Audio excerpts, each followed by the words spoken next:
Hello students, कैसे हैं आप लोग। और इंग्लिश का एग्ज़ाम आप लोगों का हो गया। अभी जो नेक्स्ट एग्ज़ाम है वो फिज़िक्स है। और फिज़िक्स में जो आपको ये एसी का जो अल्टरनेटिंग करंट का मैंने बोला था वन शॉट वाला, उसका एक पार्ट दिया था। अभी उसका नेक्स्ट पार्ट मैं देने जा रहा हूँ। उसमें जो भी इंपॉर्टेंट क्वेश्चन आज तक आए हैं अल्टरनेटिंग करंट से, ठीक है, बहुत इंपॉर्टेंट चैप्टर है 7 मार्क्स का। इसलिए इस चैप्टर से रिलेटेड जो भी क्वेश्चन अभी तक आए हैं सारे क्वेश्चन को आपको टॉपिक की फॉर्म में करा रहा हूँ। हर एक टॉपिक अपने आप में क्वेश्चन है और हर साल किसी न किसी साल यहाँ से पूछा गया है, ठीक है। और इस टॉपिक से रिलेटेड न्यूमेरिकल भी लास्ट ईयर ही इस टॉपिक से रिलेटेड इस चैप्टर से 5 मार्क्स का क्वेश्चन आया था, 5 मार्क्स में से, ठीक है। तो इसलिए बहुत इंपॉर्टेंट है ये। और मैंने जैसा एनालिसिस करा, अभी भी फिजिक्स के जो इंपॉर्टेंट क्वेश्चंस की बात करी जाए तो आपको लास्ट ईयर भी बहुत सारे वीडियो बना के डाले गए हैं, जैसे लॉजिक गेट हो गया, वेव ऑप्टिक्स हो गया, फ्रिंज विड्थ निकालने का डेरिवेशन, वो आपके इस पुराने वीडियो में है। आप लोग देखेंगे इस चैनल पे जाके पुराने फिजिक्स के वीडियो।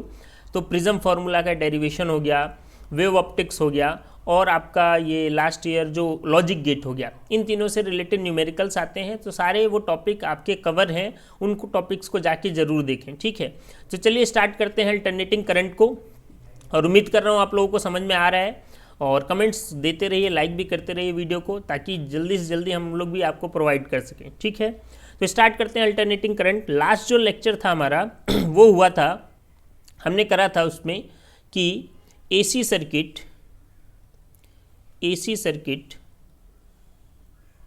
Contain only inductor.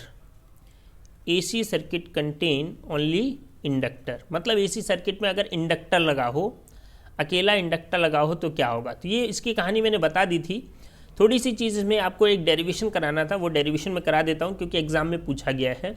तो देखो क्या होता है, जब कोई सर्किट है और उसमें क्या लगा हुआ है, इंडक्टर लगा हुआ है। क्या लगा हुआ है, इंडक्टर, ठीक है।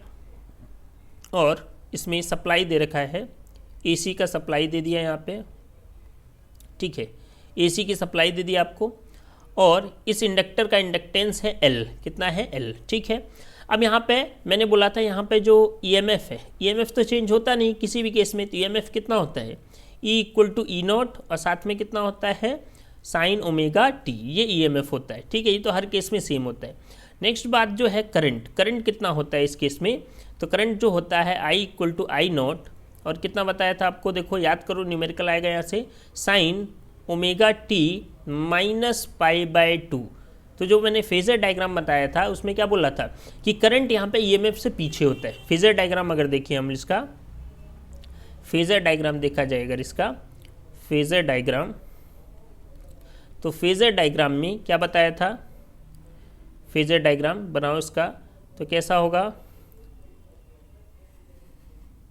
देखो एक तरफ हमको, देखो एक तरफ तो क्या हो गया, ईएमएफ हो गया, ये हमने ईएमएफ के लिए बना दिया।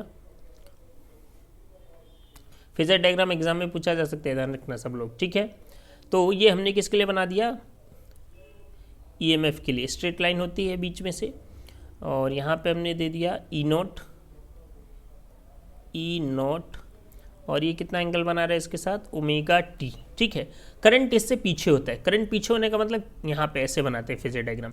करंट क्या होगा, इससे पीछे होगा, इसको क्या बोल दिया, आई नॉट। और कितना पीछे होता है, इनके बीच में एंगल कितना होता है, तो एंगल होता है पाई बाय 2। देखो कितना एंगल है, कितना पीछे है, पाई बाय 2, 90 डिग्री एंगल पीछे होता है, ठीक है। बात समझ गए, ई या करंट के फॉर्म में। तो ये क्या कहलाता है, फेजर डायग्राम होता है। तो कभी कभी क्वेश्चन में पूछ लेता है आपसे कि ये जो करंट है ये कितना एंगल से पीछे है, पाई बाय 2 एंगल से पीछे है, इसको प्रूव करके दिखाओ। तो सेम क्वेश्चन में आपको क्या बोल देता है, क्वेश्चन कैसा आया था ये आपके, बोला था explain why current lags by pi by 2 in an AC circuit,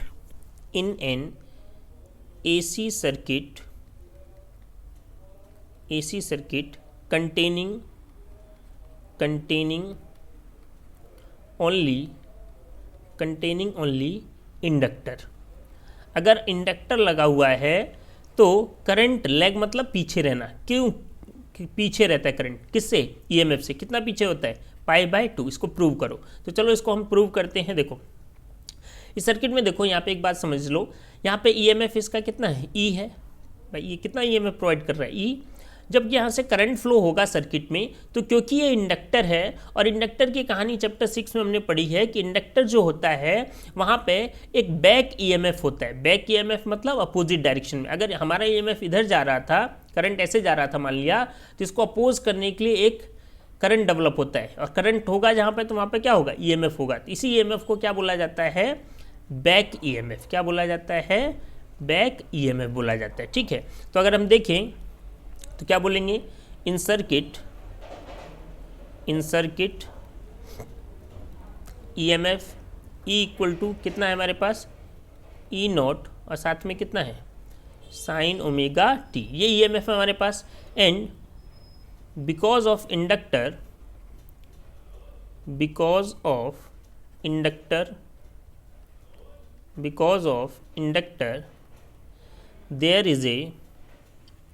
there is a back EMF. यहाँ पे क्या है, एक बैक ईएमएफ भी है। और बैक ईएमएफ मैंने बोला ना इंडक्टर की वजह से होता है। और बैक ईएमएफ कितना है, वो L D I by D T. Back EMF कितना होता है, L D I by D T. ठीक है, ये बैक ईएमएफ होता है। सो नेट ईएमएफ, नेट मतलब total EMF in circuit, total EMF circuit में क्या हो जाएगा। तो देखो टोटल ईएमएफ मतलब नेट ईएमएफ कितना आ जाएगा, तो नेट ईएमएफ कितना, टोटल पहले कितना था, ई, उसमें से माइनस कर दो किसको, L D I by D T. कितना हो जाएगा, L D I by D T, क्योंकि ये ईएमएफ प्रोवाइड हो रहा था और ये बैक हो रहा था। तो नेट मतलब टोटल कितना आ जाएगा, E minus L D I by D T. Because, अच्छा यहाँ पे देखो एक रीज़न लिखेंगे, because there is no resistance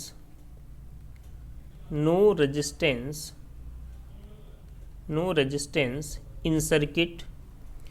इस सर्किट में कोई रेजिस्टेंस नहीं है, no resistance in circuit. So net EMF जो है वो मस्ट भी कितना होना पड़ेगा, जीरो। नेट ईएमएफ कितना होना पड़ेगा, जीरो, क्योंकि कोई रेजिस्टेंस नहीं है। तो अगर नेट ईएमएफ जीरो है तो हम क्या लिख सकते हैं, देखो zero equal to E minus L, और साथ में कितना हो जाएगा, D I by D T. देखो ये डेरिवेशन है, दो डेरिवेशन करा रहा हूँ, इसमें से एक एग्जाम में पूछा जाता है। ठीक है, तो जीरो है, इन दोनों को इक्वल कर दूँ, इसको माइनस वाले को टर्म को इधर ले जाऊँ तो प्लस हो जाएगा। तो कितना आ जाएगा, ई इक्वल टू कितना आ जाएगा, एल और D I by D T, L D I by D T. यहाँ से हम अगर डी आई की वैल्यू निकालें, देखो डी आई की वैल्यू निकालें तो क्या होगा, तो देखो ई के साथ क्या चला जाएगा, डी आई की वैल्यू निकालें, डी आई, तो देखो ये क्या, डी टी इधर चला जाएगा तो कितना आ जाएगा, ई और एल इसके नीचे आ जाएगा, ई बाय एल, और साथ में कितना आ जाएगा, डी टी आ जाएगा। ठीक है, हमको तो करंट की वैल्यू निकालनी है इसमें। ठीक है, अब देखो डी है, डी को हटाना है, तो डी क्या होता है, डिफरेंशिएशन। इसको हटाने के लिए क्या करना पड़ता है, इंटीग्रेशन। ठीक है, तो जस्ट सिंपल है, क्या करोगे, इसका नाम दे दो, अगर इक्वेशन 1 नाम दे दो इसका, इक्वेशन 1, तो क्या बोलोगे, इंटीग्रेट इक्वेशन 1 को इंटीग्रेट कर दिया जाए तो देखो क्या आ जाएगा, integration of D I equal to integration of E by L, और साथ में कितना आ गया, डी टी। इसको सॉल्व अगर करें हम तो देखो इंटीग्रेशन ऑफ डी आई का होगा तो ये डिफरेंशिएशन इंटीग्रेशन कैंसिल, क्या बचेगा, आई बचेगा। और यहाँ पे देखो एल तो बाहर आ जाएगा, तो 1 बाय एल लिख दिया, इंटीग्रेशन ई की जो वैल्यू है वो क्या है, ई नॉट, टोटल वैल्यू क्या होती है, साइन ओमेगा टी, साथ में कितना आ गया, डी टी। ठीक है, तो यहाँ से देखो और कर दो एक बार इंटीग्रेशन, आई हो गया, देखो ई नोट भी बाहर आ जाएगा इंटीग्रेशन से, ई नोट बाहर आ गया, ई नोट बाय एल। साइन का इंटीग्रेशन क्या होता है, तो साइन का इंटीग्रेशन कितना होता है, माइनस कॉस ओमेगा टी। और इंटीग्रेशन में क्या होता है, जो यहाँ पे फंक्शन है उसी से क्या कर दिया जाता है, डिवाइड कर दिया जाता है। तो यहाँ पे डिवाइड कर देंगे किससे, ओमेगा से। तो करंट की जो वैल्यू है देखो कितनी मिल जाएगी, minus E naught divided by omega L, और साथ में कितना आ गया, कॉस ओमेगा टी आ गया। ठीक है, अब क्योंकि हमको साइन के फॉर्म में लिखना है तो आप लोगों ने सबने एक फॉर्मूला पढ़ रखा होगा, क्या पढ़ा है, साइन 90 माइनस थीटा। क्या होता है sine 90 minus theta, cos theta होता है। तो इस फॉर्म में लिख दें हम इसको। ठीक है, 10 क्लास में पढ़ा है ना ये फॉर्मूला, जस्ट थोड़ा सा ट्रिग्नोमेट्री है, ई नॉट डिवाइडेड बाई कितना हो जाएगा ओमेगा एल, और इसको कैसे लिखेंगे देखो क्या है कॉस 90, सॉरी यहाँ पे देखो उल्टा लिख दिया मैंने, कॉस 90 माइनस मतलब sine 90 minus theta cos theta होता है, या हम ऐसे भी लिख सकते हैं देखो यहाँ पे यही फॉर्मूला यहाँ पे ऐसे भी हो सकता है, कॉस 90 माइनस थीटा वो क्या होता है साइन थीटा, ठीक है, दोनों फॉर्मूले हैं। तो हमको साइन की फॉर्म में लिखना है तो इसको साइन की फॉर्म में लिख दो, तो क्या लिखेंगे देखो, क्योंकि सब साइन की फंक्शन में है इसलिए साइन की फंक्शन में लिख रहे हैं, तो क्या लिख देंगे साइन, और 90 को ही क्या बोलते हैं पाई बाय 2, कितना बोलते हैं पाई बाय 2 माइनस थीटा, थीटा यहाँ पे कितना है ओमेगा टी, ये हो गया। माइनस को अगर अंदर ले जाऊँ माइनस चीज़ को, तो देखो क्या आ जाएगा E naught divided by omega L, sine minus अंदर जाएगा तो देखो क्या हो जाएगा साइन, माइनस अंदर जाएगा तो ये माइनस हो जाएगा और ये माइनस माइनस क्या हो जाएगा प्लस, तो हम क्या बोल सकते हैं ओमेगा टी को आगे लिख दो और माइनस क्या लगा दें पाई बाय 2, यही हमारा फॉर्मूला आ गया। और यहाँ पे देखो ई नोट बाय ओमेगा एल को ही आई इक्वल टू क्या, ये जो ई नोट बाय ओमेगा एल है इसी को क्या बोलते हैं आई नोट बोलते हैं, क्या बोलते हैं आई नोट, और क्या आ गया sign omega T minus pi by 2, यही फॉर्मूला हमको प्रूव करना था कि करंट जो है वो ईएमएफ से क्या है 90 डिग्री पीछे, ठीक है। और यहाँ पे ये जो आई नोट आया, आई नोट ये देखो किसके इक्वल आया ई नोट बाय ओमेगा एल, और आई इक्वल टू क्या होता है वी बाय आर, तो यहाँ पे आई नोट, और ये जो ओमेगा एल आया ये रेजिस्टेंस है इस सर्किट का, इसलिए इसको क्या बोलते हैं एक्स एल भी बोलते हैं, या क्या है इसी को बता दिया था मैंने, ये क्या है इंडक्टिव रिएक्टेंस, क्या कहलाता है इंडक्टिव रिएक्टेंस, क्या कहलाता है इंडक्टिव रिएक्टेंस, क्लियर है। तो ये डेरिवेशन पूछा जाता है, कभी कभी पूछ लेता है कि इसको प्रूव करो, तो देखो थोड़ा सा इसमें इंटीग्रेशन है बट एक बार अच्छे से करोगे तो सब कुछ इजी है, ठीक है। चलो नेक्स्ट पे चलते हैं, नेक्स्ट क्या था इस चैप्टर में, when AC circuit containing only capacitor, जब एसी सर्किट में ओनली क्या लगा हो कैपेसिटर लगाओ, देखो पूरा चैप्टर बता रहा हूँ आपको, थोड़ा थोड़ा देख लो सब पता चल जाएगा ना। तो देखो क्या है, एक कैपेसिटर लगा दो, कैपेसिटर कैसा होता है दो प्लेट होती हैं भाई ना ऐसे, और यहाँ पे क्या हो गया एसी लगा दिया, करंट सप्लाई कर दिया, कैपेसिटर का कैपेसिटेंस कितना ले लिया C, ठीक है। अब यहाँ पे भी देखो वैसे अगर बताऊँ तो आपको जो याद रखना है न्यूमेरिकल के क्या याद रखना है, यहाँ पे जो ईएमएफ होता है वो फिक्स होता है, ई इक्वल टू कितना होता है ई नोट, ये तो चेंज होगा नहीं, कितना होता है साइन ओमेगा टी, ये ईएमएफ हो गया। करंट की वैल्यू आपको याद रखनी है, तो करंट की वैल्यू क्या होती है यहाँ पे, करंट का फॉर्मूला जो आता है न्यूमेरिकल के लिए वो कितना होता है I naught sine omega T plus pi by 2, inductor लगा होता है तो क्या आता है माइनस, और कैपेसिटर लगा होता है तो क्या आता है प्लस, क्यों, क्योंकि कैपेसिटर एक्स्ट्रा एनर्जी प्रोवाइड कर देता है, ठीक है, प्रूव करेंगे कैसे आएगा ना। अच्छा यहाँ पे जो आई नोट है, आई नोट ये क्या है, आई नोट जो होता है वो कितना होता है ई नोट, चलिए इसको हटा दो डायरेक्ट, आपको पहले रेजिस्टेंस बता देता हूँ। इस सर्किट का जो रेजिस्टेंस होता है, जो रेजिस्टेंस होता है, रेजिस्टेंस इस सर्किट का रेजिस्टेंस उसको हम डिनोट करते हैं एक्स सी से, और एक्स सी क्या होता है ओमेगा सी, क्या होता है ओमेगा सी, या इसी को क्या बोला जाता है कैपेसिटिव रिएक्टेंस, क्या बोलते हैं कैपेसिटिव रिएक्टेंस बोला जाता है, ये इस सर्किट का क्या है रेजिस्टेंस है। तो आई नोट अगर निकालना है आपको, आई नोट क्या होता है, आई क्या होता है वी बाय आर, मैंने बोला तो वी यहाँ पे क्या है ई नोट, और आर लिखना है तो आर की जगह क्या लिखोगी या तो एक्स सी, या इसी को हम फॉर्मूले में क्या लिख सकते हैं ई नोट डिवाइडेड बाय कितना एक्स सी, ठीक है, ये आ गया हमारा फॉर्मूला। समझे सब लोग, क्लियर है सबको ना। तो चलिए ये हो गया, तो चलिए इसी चीज़ को हम डिराइव करते हैं कि कैसे ये आया, ठीक है, ये वाली चीज़ कैसे आई आपकी ना। तो चलो देखो यहाँ पे देखो क्या है, हम जानते हैं फॉर ए कैपेसिटर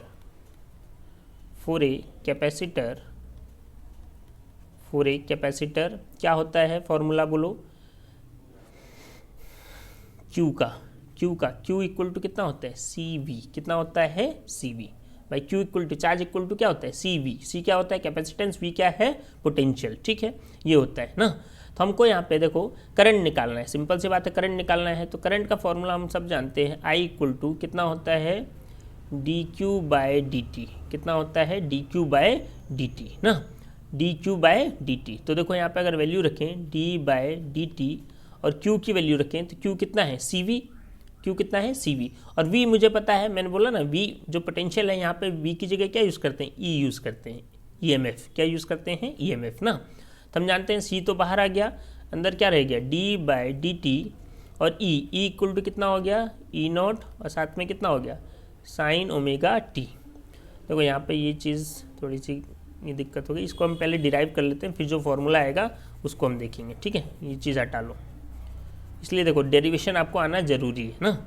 चलो देखो आगे देखो ये क्या हो गया, C D by D T E naught sine omega T, ठीक है। इसको ओपन करते हैं तो क्या आ जाएगा, देखो आई इक्वल टू सी बाहर आ गया, साथ में क्या आ गया ई नॉट बाहर आ गया। अब किसका डिफरेंशिएशन हो रहा है, डी बाई डी टी किसका हो रहा है, साइन ओमेगा टी का, साइन ओमेगा टी का, ठीक है। तो क्या लिखेंगे, आई इक्वल टू देखो सी ई और साथ में C D by D T sine omega T का डिफरेंशिएशन, साइन ओमेगा टी का डिफरेंशिएशन कितना होता है कॉस ओमेगा टी, कितना होता है कॉस ओमेगा टी। और जब डिफरेंशिएशन करते हैं तो साथ में ये जो ओमेगा टी का डिफरेंशिएशन करेंगे तो साथ में क्या आ जाएगा, ओमेगा आ जाएगा। तो इसको अगर सॉल्व करें हम तो कितना आएगा, आई इक्वल टू कितना आ गया, देखो ई नॉट और देखो ये साथ में क्या है ओमेगा सी और साथ में क्या आ गया कॉस ओमेगा टी आ गया, ठीक है। इस चीज़ को हम कैसे लिख सकते हैं, देखो यहाँ पे थोड़ा सा मैथमेटिक टर्म है, ई नॉट है, सॉरी नॉट चल रहा है सब जगह, हाँ ई नॉट डिवाइडेड बाय, इसको क्या लिख दूंगा 1 बाय ओमेगा सी, क्योंकि ऊपर है ना, तो 1 बाय ओमेगा सी, तो 1 बाय ओमेगा सी जब अच्छे से करेंगे तो कहाँ चला जाएगा, ऊपर हो जाएगा ना, इसलिए ऐसे लिखते हैं, क्या लिखते हैं 1 बाय ओमेगा सी, ठीक है। समझ रहे हो सब लोग, इसी चीज़ को हम ऐसे लिख रहे हैं रिप्रेजेंट करने के लिए। और कॉस को क्या लिख सकते हैं, अभी मैंने बोला कॉस ओमेगा टी है तो इसको साइन की फॉर्म में लिख सकते हैं, प्लस में भी लिख सकते हैं, तो क्या लिख सकते हैं साइन और क्या ओमेगा टी प्लस कितना पाई बाय 2, क्योंकि क्या होता है साइन 90 प्लस थीटा भी क्या होता है कॉस थीटा होता है, क्या होता है कॉस थीटा। सेकेंड क्वाड्रेंट में क्या होता है पॉजिटिव। और ये वाला जो टर्म आया आपका, यही term I equal to I naught और इसी टर्म को हम क्या बोलते हैं एक्स सी, और क्या आ गया यहाँ पे साइन, देखो साइन और साथ में कितना आ गया omega T plus pi by 2, ठीक है। ये हमारा आ गया करंट का फॉर्मूला, ठीक है सबको। नेक्स्ट पेज पर और देख लो थोड़ा इसको, आई इक्वल टू कितना आया, I equal to E naught divided by X C, साथ में कितना आ गया साइन ओमेगा टी प्लस कितना आ गया पाई बाय 2, क्योंकि सेकेंड क्वाड्रेंट में भी पॉजिटिव होता है, कॉस को चेंज करना है, ठीक है। यहाँ पे ये जो एक्सी है, एक्सी इसी को क्या बोला जाता है कैपेसिटिव रिएक्टेंस, क्या बोला जाता है कैपेसिटिव रिएक्टेंस बोला जाता है, ठीक है। और ये रेजिस्टेंस है इस सर्किट का ना, और इसकी वैल्यू कितनी होगी, तो देखो एक्सी की वैल्यू कितनी होगी, अभी हमने निकाला 1 बाय ओमेगा सी, कितनी होती है 1 बाय ओमेगा सी। फ्रीक्वेंसी के फॉर्म में लिखना है तो मैंने बोला है फ्रीक्वेंसी के फॉर्म में लिख सकते हो आप, ओमेगा की जगह क्या आ जाता है फ्रीक्वेंसी के फॉर्म में, ओमेगा की जगह कितना 2 पाई एफ और साथ में कितना आ जाएगा सी आ जाएगा ना। तो ये बहुत इंपॉर्टेंट है, ध्यान रखना सब कुछ, ठीक है। क्लियर सबको। तो ये हमारे तीनों सर्किट हो गए। फर्स्ट हमने क्या पढ़ा रेजिस्टेंस, सेकंड हमने क्या पढ़ा जब ओनली इंडक्टर लगा होगा, थर्ड हमने क्या पढ़ा जब कैपेसिटर लगा होगा। रेजिस्टेंस में क्या सीखा हमने कि ईएमएफ और करंट दोनों कहाँ होते हैं, सेम पाथ पे होते हैं, जबकि जब इंडक्टर लगा होगा तो करंट पीछे होता है और ईएमएफ क्या होता है आगे होता है, कितना आगे होता है 90 डिग्री। और जब कैपेसिटर लगा होगा तो करंट आगे हो जाएगा ईएमएफ से, और कितना आगे हो जाएगा 90 डिग्री आगे हो जाएगा। मतलब इसमें भी अगर फेज एंगल की बात करें, कोई पूछे कि फेज एंगल कितना है, फेज एंगल तो क्या बोलोगे, फेज एंगल यहाँ पे कितना है पाई बाय 2, बट कैसा है इन दिस सर्किट, क्या लिखोगे in this circuit current Leeds, current क्या करेगा लीड करेगा ईएमएफ बाय पाई बाय 2, मतलब या 90 डिग्री, कितने एंगल से पाई बाय 2 और 90 डिग्री से, ठीक है। इसका अगर फेजर डायग्राम मैं बना दूं फेजर डायग्राम, देखो फेजर डायग्राम भी एग्जाम में पूछा जाता है। फेजर डायग्राम, फेजर डायग्राम, तो फेजर डायग्राम कैसा होगा इसका, देखो तो इसका बनाओ फेजर डायग्राम। देखो यहाँ पे क्या हो गया, यहाँ तो हमेशा ईएमएफ होता है, यहाँ पे ईएमएफ बना दिया, कितना बोल दिया इसको ई नोट, ये एंगल तो हमेशा कितना होगा ओमेगा टी, और करंट क्या है आगे है, कितना आगे है π/2, तो यहाँ पे क्या हो गया करंट हो गया, क्या हो गया करंट आई नोट, क्या हो गया करंट हो गया। और कितना एंगल बना रहा है इसके साथ, ये देखो कितना एंगल हो गया, ये π/2, कितना एंगल हो गया π/2, ये फेजर डायग्राम हो गया। क्लियर है सबको, समझ गए सब लोग। तो चलिए अब लास्ट इन तीनों को कंबाइन करके हम करते हैं, इन तीनों को क्या कर दिए कंबाइन कर देते हैं। तीनों को कंबाइन कर देंगे तो वो जो सर्किट बनता है वो सबसे इंपॉर्टेंट सर्किट कहलाता है, और उसी का नाम क्या है सीरीज एलसीआर सर्किट। क्या नाम है सीरीज एलसीआर सर्किट, ठीक है। तो वो सबसे इंपॉर्टेंट सर्किट हमारा है, ठीक है। तो उसी को स्टार्ट करते हैं, इसी के साथ ये चैप्टर खत्म होगा हमारा। तब क्या नाम है देखिए ध्यान से समझिएगा, इससे न्यूमेरिकल आएगा, ठीक है। क्या है series LCR circuit, LCR circuit, series LCR circuit, ठीक है। सीरीज एलसीआर सर्किट मतलब जब तीनों एक साथ कंबाइन हो, और कैसे कंबाइन हो सीरीज में। अब तीनों क्या क्या काम करते हैं वो तो आपको समझ में आ गया।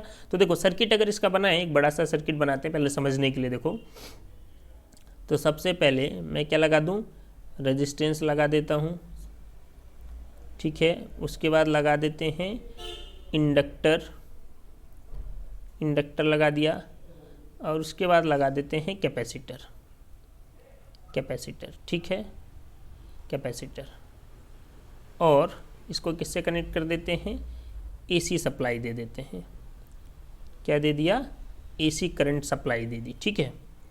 तो देखो अब क्या होगा, ये क्या हो गया हमारा रेजिस्टेंस, ये क्या हो गया इंडक्टर, और ये क्या हो गया कैपेसिटर। तो अगर मैं रेजिस्टेंस की बात करूं तो रेजिस्टेंस में क्या देखो ईएमएफ और करंट दोनों कहाँ थे, सेम रास्ते में थे। कहाँ थे, सेम। भाई ईएमएफ और करंट क्या था, दोनों सेम पाथ पे थे। जबकि इंडक्टर में देखें तो क्या था, ईएमएफ जो है वो आगे था किससे, करंट से। तो नीचे क्या हो जाएगा करंट, और ऊपर क्या आ जाएगा ईएमएफ। देखो एक में ही समझ जाओ। और कितना आगे था ईएमएफ 90 π/2, और थर्ड वाले में उल्टा, ईएमएफ जो है वो पीछे था और करंट कहाँ था, आगे था। करंट कहाँ था, आगे, और कितना आगे था π/2। समझे बात, तीनों का कैलकुलेशन। जब रेजिस्टेंस लगा होता है तो दोनों करंट और ईएमएफ कहाँ होते हैं, सेम पाथ पे होते हैं। फेज डिफरेंस कितना होता है, 0। यहाँ पे फेज डिफरेंस कितना है, फेज डिफरेंस कितना है, 0 है।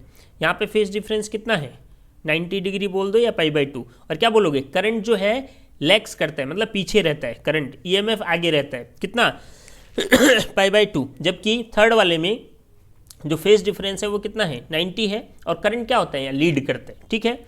अब यहाँ पे देखें अगर तीनों को मिला दें तो तीनों को मिला के एक सर्किट जो बनता है वो क्या कहलाता है, सीरीज एलसीआर सर्किट कहलाता है। इस सर्किट का सबसे इंपॉर्टेंट होता है रेजिस्टेंस। तो इस सर्किट का रेजिस्टेंस जो है वो क्या होगा उसको हम देखते हैं। तो इस सर्किट का रेजिस्टेंस ऑफ क्या बोलेंगे, ध्यान से देखना, यहाँ से न्यूमेरिकल आएगा।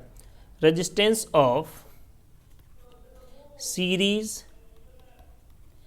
LCR circuit, resistance of series LCR circuit is called क्या कहलाता है, इम्पेंडेंस। क्या कहलाता है, इम्पेंडेंस, इम्पेंडेंस, ठीक है। और इसको किससे डिनोट करते हैं, जेड से। किससे डिनोट करा जाता है, जेड। ध्यान से देखो किससे डिनोट करा जाता है, जेड। और होता कितना है, तो जेड जो होता है वो होता है √R², रेजिस्टेंस भी है, प्लस XL माइनस XC का होल स्क्वायर। ये हमारा क्या होता है, इम्पेंडेंस होता है। क्या होता है, इम्पेंडेंस, ठीक है। ध्यान रखो क्या होता है, जब एलसीआर सर्किट होगा तो उसका जो रेजिस्टेंस होता है क्या होता है जेड, और ये क्या कहलाता है इम्पेंडेंस कहलाता है, और क्या होता है under root R square plus XL minus XC का होल स्क्वायर। तो जब ये तीनों चीज़ें पता हो तो आप आराम से क्या निकाल सकते हो, जेड निकाल सकते हो। और इसकी भी यूनिट क्या आ जाएगी, जब सॉल्व करोगे तो इसकी यूनिट क्या आएगी, ओम आएगी। क्या आएगी, ओम। मैंने बोल दिया आर तो आपको पता है, हो सकता है फ्रीक्वेंसी के फॉर्म में दे। एक्सएल क्या होता है, एक्सएल आपको पता है, एक्सएल क्या है, एक्सएल की वैल्यू भाई क्या है ओमेगा एल, और फ्रीक्वेंसी के फॉर्म में दिया होगा तो क्या लिखोगे 2 पाई एफ, और साथ में क्या आ जाएगा एल। ऐसे ही एक्सी क्या है आपका, एक्सी कितना होता है 1 बाय ओमेगा सी, और अगर फ्रीक्वेंसी के फॉर्म में दिया है तो क्या लिखोगे 1 बाय 2 पाई एफ, और साथ में क्या आ जाएगा सी आ जाएगा। ठीक है, तो इन वैल्यू को पुट करो, आर की वैल्यू आपको पता है, सबको सॉल्व करोगे तो क्या मिल जाएगा, जेड मिल जाएगा। क्या मिल जाएगा, जेड। और करंट अगर निकालना है एलसीआर सर्किट में तो आई नोट इक्वल टू क्या होता है ई नोट बाय क्या आ जाएगा, जेड आ जाएगा। क्या आ जाएगा, जेड। भाई करंट के लिए तो क्या होता है I equal to V by R होता है। ठीक है, ये आ जाएगा। आईआरएमएस निकालना है, अगर आईआरएमएस निकालना है तो कैसे निकालोगे आईआरएमएस, उसके लिए तो बेसिक कॉन्सेप्ट है ही, आईआरएमएस है तो यहाँ पे क्या आ जाएगा ईआरएमएस आ जाएगा, और नीचे तो क्या रहेगा भाई जेड रहेगा। क्या रहेगा, जेड। क्लियर है, ये सारी चीज़ आप निकाल सकते हो इस सर्किट से। ठीक है, अच्छा इसमें एक बात करते हैं, इसमें बात करते हैं एक रेजोनेंस कंडीशन की। वो एग्जाम में पूछा जाता है कभी कभी 1 मार्क्स का, या उससे डेरिवेशन कराता है आपको तो 2 मार्क्स का अगर न्यूमेरिकल के साथ देगा। तो क्या बोलता है resonance condition, resonance condition. Resonance condition क्या होती है, देखो रेजोनेंस कंडीशन क्या बोलता है, समझो कि जब सीरीज एलसीआर सर्किट है उसमें जो इम्पेंडेंस है, इम्पेंडेंस मतलब सीरीज एलसीआर सर्किट का जो रेजिस्टेंस है वो क्या होना चाहिए, मिनिमम। अगर रेजिस्टेंस मिनिमम है तो डेफिनेटली करंट क्या होगा उस सर्किट का, मैक्सिमम होगा। तो ऐसी कंडीशन जब जब इम्पेंडेंस क्या हो जाए आपका, मिनिमम हो जाए, या हम उल्टे तरीके से बोल सकते हैं कि उस सीरीज एलसीआर सर्किट का करंट क्या हो जाए, मैक्सिमम, उस कंडीशन को क्या बोला जाता है, रेजोनेंस कंडीशन बोला जाता है। तो क्या लिखेंगे, for resonance condition, for resonance condition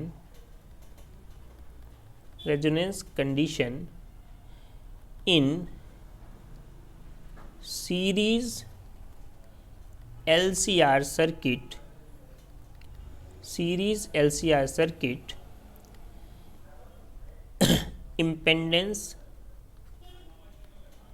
इम्पेंडेंस मतलब उसका रेजिस्टेंस मस्ट बी मिनिमम। इम्पेंडेंस जो क्या होना पड़ेगा, मिनिमम। और करंट इन द सर्किट, या बोल सकते हैं current in the circuit must be maximum. जो करंट हो सर्किट में वो कैसा हो, मैक्सिमम। क्या हो, मैक्सिमम। तो देखो रेजोनेंस कंडीशन क्या है कि जो सीरीज एलसीआर सर्किट में इम्पेंडेंस कंडीशन आ रही है, सीरीज एलसीआर सर्किट में जो इम्पेंडेंस रेजिस्टेंस आ रहा है वो क्या हो, मिनिमम। और मैंने बोला ना रेजिस्टेंस मिनिमम होगा तो करंट क्या होगा, मैक्सिमम होगा।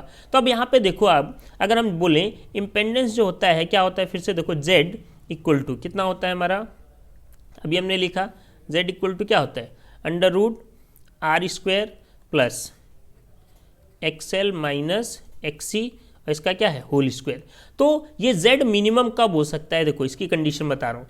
z मिनिमम ये कब हो सकता है, एक ही केस में, जब ये तो r तो अब सबको जीरो कर दो, बोल दो सबको जीरो कर दो, जीरो हो गया तब तो करंट क्या हो जाएगा, इनफाइनाइट। इनफाइनाइट नहीं होना, मिनिमम क्या हो सकता है कि ये दोनों हट जाए, मतलब ये जो वैल्यू है ये वैल्यू कितनी हो जाए, जीरो हो जाए। अगर ये वैल्यू जीरो हो गई दोनों की तो ओनली क्या बचेगा, आर बचेगा, और वो इसका क्या होगा, मिनिमम रेजिस्टेंस आएगा। ठीक है ना, इस सर्किट में क्या आएगा, मिनिमम कंडीशन।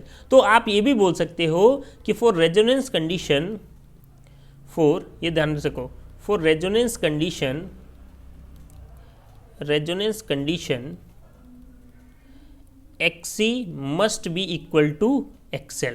अगर XC और XL बराबर हो जाएं तो डेफिनेटली अगर ये दोनों बराबर होंगे तो इसका आंसर क्या आ जाएगा, जीरो।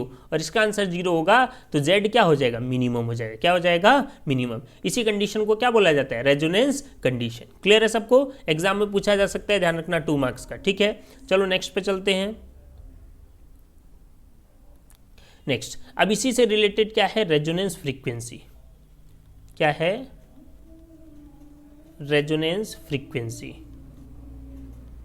रेजोनेंस फ्रीक्वेंसी, तो जैसे रेजोनेंस कंडीशन जब समझ में आ गई तो रेजोनेंस फ्रीक्वेंसी भी इजी है। रेजोनेंस फ्रीक्वेंसी क्या बोलता है, रेजोनेंस कंडीशन क्या है, रेजोनेंस कंडीशन अभी हमने पढ़ा क्या, कि जब एक्सएल जो है किसके इक्वल हो जाए, एक्सी के, किसके इक्वल, एक्सएल एक्सी के इक्वल हो जाए। तो यहाँ पे देखो अगर एक्सएल की वैल्यू लिखें तो एक्सएल जो है क्या है, ओमेगा एल, और एक्सी जो होता है वो क्या होता है, 1/ओमेगा सी। तो दोनों का अगर सॉल्व करें हम तो देखो ओमेगा को एक तरफ ले जाएं और एल को नीचे ले जाएं तो ओमेगा और ओमेगा ऊपर जाके क्या हो जाएगा, ओमेगा स्क्वायर, और नीचे क्या आ जाएगा, 1/ओमेगा स्क्वायर, और नीचे क्या आ जाएगा, 1/LC। ठीक है, ये क्या आ गया, 1/LC।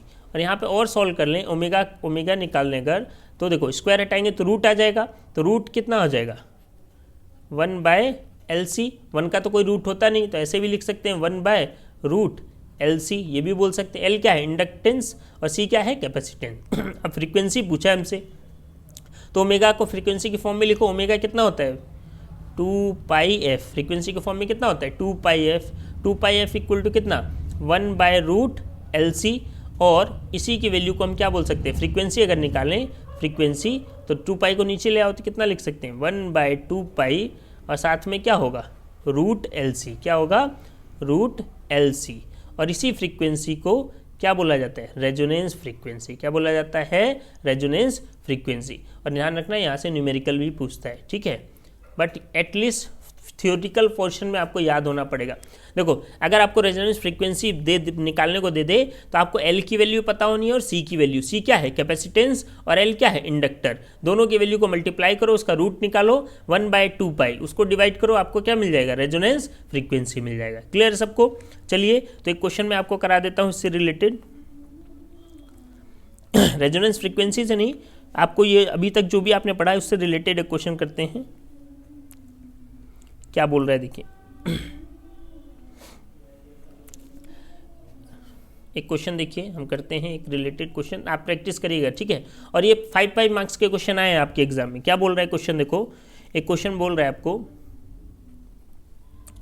बोल रहा है ए 100 hertz AC is flowing, a 100 hertz AC is flowing in a 14 millihenry coil. देखो यूनिट टफ है तो याद रखना, millihenry coil. Find its reactance. क्या पूछा है आपसे, रिएक्टेंस। ऐसे क्वेश्चंस आते हैं, ठीक है। तो रिएक्टेंस पूछा है, रिएक्टेंस तो हम जानते हैं या तो एक्सएल होता है या एक्सी होता है। अब यहाँ पे क्या है, देखो कैसे पता चलेगा कौन सा सर्किट है ये कैपेसिटर वाला सर्किट है या इंडक्टर वाला सर्किट है, तो आपको पता होना पड़ेगा। कैपेसिटर जो होता है, कैपेसिटर सी, उसकी जो यूनिट होती है फेराड होती है। क्या आती है, फेराड। और इंडक्टर की जो यूनिट होती है वो हेनरी होती है। क्या होती है, हेनरी। तो यहाँ पे क्या दिया हुआ है, मिली हेनरी। तो मतलब कौन सा सर्किट है जिसमें क्या लगा हुआ है, इंडक्टर लगा हुआ है, ठीक है। आपको रिएक्टेंस पूछा है, तो आपको क्या पूछा है यहाँ पे, XL पूछा है, और XL कितना होता है हमारा, ओमेगा एल। अब ओमेगा क्या होता है, ओमेगा तो क्या है, एंगुलर हमारी स्पीड है। एंगुलर स्पीड तो क्वेश्चन में कहीं दिया नहीं। ये क्या होता है, 100 हर्ट्स। हर्ट्स किसकी यूनिट होती है, फ्रीक्वेंसी की। तो फ्रीक्वेंसी के फॉर्म में दे रखा है, तो मैक्सिमम आपका जो क्वेश्चन होगा न्यूमेरिकल वो फ्रीक्वेंसी के फॉर्म में होगा। तो देखो ओमेगा कितना हो गया, 100 हर्ट्स, तो इसको फ्रीक्वेंसी कितने फॉर्म में लिखेंगे, 2πf, और साथ में क्या आ गया, एल आ गया। तो सॉल्व करें, 2π फ्रीक्वेंसी की वैल्यू कितनी दे रखी है, 100 हर्ट्स, ठीक है। और एल क्या है, इंडक्टेंस, इंडक्टर, उसकी यूनिट उसको कितना दे रखा है, 14 मिली हेनरी। तो 14 और मिली हेनरी को चेंज करना पड़ेगा, तो मिली हेनरी के लिए क्या, 10⁻³ तो सॉल्व करें इसको अगर, तो देखो कितना हो जाएगा, ये इसको देखो 2 देखो सॉल्व करना तो आप कर लोगे, ठीक है, फिर भी देख लो एक बार। देखो 100 × 2 कितना हो गया, 200। इसको सॉल्व कर दूँ, 200 × पाई है, इंटू 14 को भी चलो सॉल्व कर देते हैं साथ के साथ, एक साथ सॉल्व करते हैं, देखो समझ जाओगे तुम लोग, ठीक है। 100 × 2 200 हो गया, 14 से मल्टीप्लाई करो इसको, कितना हो जाएगा, 14 × 2 = 28, 28 × 100 कितना हो जाएगा, 2800 × पाई रहने दो, कोई ज़रूरत नहीं है पाई को सॉल्व करने का, आप ऐसे भी लिख सकते हो, नहीं तो पाई की वैल्यू भी लिख सकते हो, कोई दिक्कत वाली बात नहीं है। 2800, पाई की वैल्यू कितनी आती है 3.14, और साथ में कितना है 10⁻³ बट ज़्यादा दिक्कत हो रही है तो आप ऐसे ही रहने दो। और यूनिट इसकी क्या आएगी ओम, क्या आएगी ओम, क्योंकि क्या है रेजिस्टेंस है, क्या है रेजिस्टेंस। ठीक है, तो यहाँ पे ये चैप्टर आपका जो भी इंपॉर्टेंट था, जितना भी आया था इस चैप्टर से रिलेटेड, सब कुछ मैंने आपको बता दिया। इसमें एक चीज़ और आप लोग पढ़ लेना खुद से, वो है एसी जनरेटर। ठीक है, एसी जनरेटर थ्योरी का पोर्शन है, इसको आप लोग पढ़ लेना। यहाँ पे उसको इतना डिटेल में नहीं बता पाऊंगा, इजी है, 10 क्लास लेवल का है एसी जनरेटर। तो इस क्वेश्चन को आप डेफिनेटली करके जाइए। और साथ के साथ ट्रांसफॉर्मर, साथ के साथ इस चैप्टर में आपको क्या पढ़ना है ट्रांसफॉर्मर। ट्रांसफॉर्मर जो होता है वो दो टाइप्स का होता है, एक होता है स्टेप अप, एक होता है स्टेप डाउन। मैं थोड़ा सा बता देता हूँ, बस आपको थ्योरी का पोर्शन है, पढ़ लेना। देखो ट्रांसफॉर्मर क्या होता है, एक डिवाइस होता है जिसका काम क्या होता है वोल्टेज को रेगुलेट करना।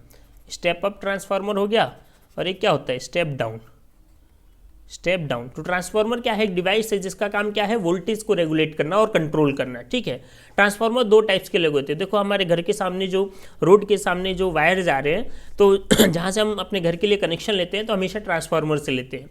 तो हमारे घर के सामने जो ट्रांसफार्मर लगा है वो कौन सा कैसा ट्रांसफार्मर है, स्टेप अप। स्टेप अप क्यों, क्योंकि वो हमको वोल्टेज को बढ़ाना है। उसको जो मेन लाइन जा रही है उसमें से करंट वोल्टेज आया उस ट्रांसफार्मर में स्टोर हुआ, और वो जो वोल्टेज आया उस ट्रांसफार्मर में, उस वोल्टेज को क्या कर रहा है रेगुलेट कर रहा है, डिस्ट्रीब्यूट कर रहा है। ठीक है, तो एक ही ट्रांसफार्मर से, गाँव वगैरह में क्या होता है, देखो एक ही ट्रांसफार्मर से बहुत सारे घरों में लाइट जाती है ना, इसलिए उसको अप करना पड़ता है। जितना वोल्टेज है उसके पास उससे भी बड़ा करना पड़ता है, उससे ज़्यादा करना पड़ता है। तो इस टाइप के ट्रांसफार्मर को क्या बोलते हैं स्टेप अप ट्रांसफार्मर। ठीक है ना। और स्टेप डाउन क्या होता है, स्टेप डाउन कहाँ पे लगता है, जहाँ पे मेन जहाँ पे करंट पैदा होता है, जैसे पावर स्टेशंस हो गए, जहाँ पे पावर स्टेशंस हैं तो वहाँ पे लाइट आती है, बहुत हाई लाइट आती है। ठीक है, मेन वो जो आप देखोगे टावर टाइप का जो टावर लगा होता है उसमें जो करंट सप्लाई होता है बहुत हाई टेंशन का करंट होता है, तो वहाँ से वो करंट पावर स्टेशन में आता है। अब वहाँ का करंट बहुत ज़्यादा हाई वोल्टेज का होता है, और जो पावर स्टेशन होता है इतना बड़ा नहीं होता, जैसे बहुत जितना करंट वो है उसके पास उतना कैपेसिटी नहीं है, तो वो क्या करता है उसका वोल्टेज को कम कर देता है। तो इसलिए उसका नाम क्या है स्टेप डाउन। दोनों में प्रोसेस सेम है। अगर स्टेप अप में क्या करना है होता है, देखो अगर मैं बताऊँ आपको डायग्राम थोड़ा सा, तो इसका डायग्राम सिंपल होता है, आप लोग एक बार पढ़ लीजिएगा इसको अच्छे से डिटेल में। स्टेप अप में क्या होता है और स्टेप डाउन में क्या होता है, सिंपल है। देखो रहता है ऐसे ही है ट्रांसफार्मर, यहाँ पे देखो वायर लपेटे गए होते हैं, ऐसे ऐसे क्या लपेटा गया होता है वायर ना, ऐसे वायर लपेटते हैं। ऐसे ही यहाँ पे भी क्या लपेटा जाता है वायर लपेटा जाता है। ठीक है, इसको बोला जाता है प्राइमरी कॉइल, प्राइमरी कॉइल, और इसको बोला जाता है सेकेंडरी कॉइल। क्या बोला जाता है सेकेंडरी।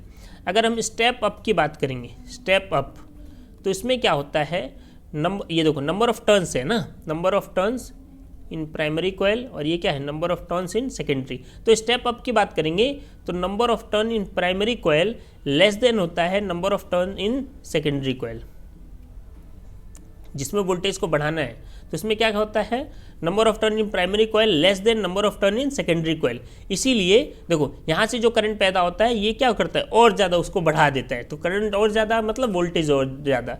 और स्टेप डाउन की अगर बात करें, स्टेप डाउन की अगर बात करें तो यहाँ पे क्या होता है रिवर्स। यहाँ पे प्राइमरी कॉइल में ज़्यादा होता है और सेकेंडरी कॉइल में नंबर ऑफ टर्न कम होता है, इसलिए वोल्टेज को क्या कर देता है डाउन कर देता है, और यहाँ पे वोल्टेज क्या हो जाता है इंक्रीज हो जाता है। ठीक है, जिसका एक बार वर्किंग आप लोग पढ़ लेना, ये पूरा चैप्टर आपका कंप्लीट हो जाएगा, और ये पूरा चैप्टर 7 मार्क्स का है। ठीक है, और आज मैं आपको एटलीस्ट एक या दो वीडियो और अभी आपको दूंगा, जस्ट अभी कुछ देर के बाद, 1 घंटा या 2 घंटे के बाद, ये वीडियो के बाद आपको और कुछ वीडियोज़ मिलेंगे। ध्यान रखो मैं बार बार बोल रहा हूँ आपका जो सिलेबस है उसके हिसाब से, जैसे कल कुछ बच्चों ने फ़ोन भी करा था मुझे, तो वो लोग पूछ रहे थे वही क्या पढ़ें।